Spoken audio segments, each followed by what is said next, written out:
Mobile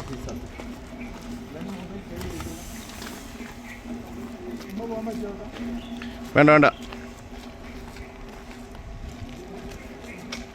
okay.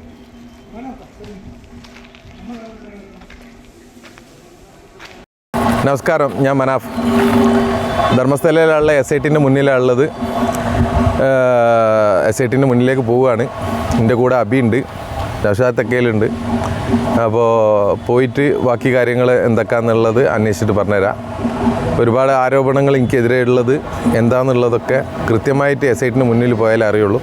12 വകുപ്പാണ് എനിക്കെതിരെ ഇട്ടതെന്നാണ് കേട്ടത്. ആ 12 വകുപ്പ് പല രൂപത്തിലുള്ള വകുപ്പുകളാണ്. ഞാനതിനെ നേരിടും. നമ്മളെല്ലാവരും ഒറ്റക്കെട്ടായി നേരിടും. കാരണം ഇത് സത്യത്തിൻ്റെ പോരാട്ടമാണ്. ഒരുപാട് അമ്മമാരെ കണ്ണീരിൻ്റെ പോരാട്ടമാണ്.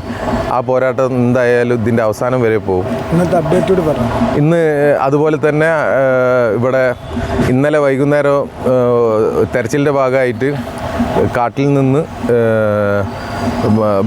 എന്താ പറയുക ബംഗ്ലാഗുഡേന്ന് അസ്ഥികൾ കിട്ടിയിട്ടുണ്ട്. അപ്പോൾ അതിൻ്റെ തെരച്ചിൽ ഇന്നും നടക്കും. ഇവിടെ നമ്മൾ SITയിൽ നമ്മളെ ചോദ്യം ചെയ്യലും അതും നടക്കും. ഓക്കെ.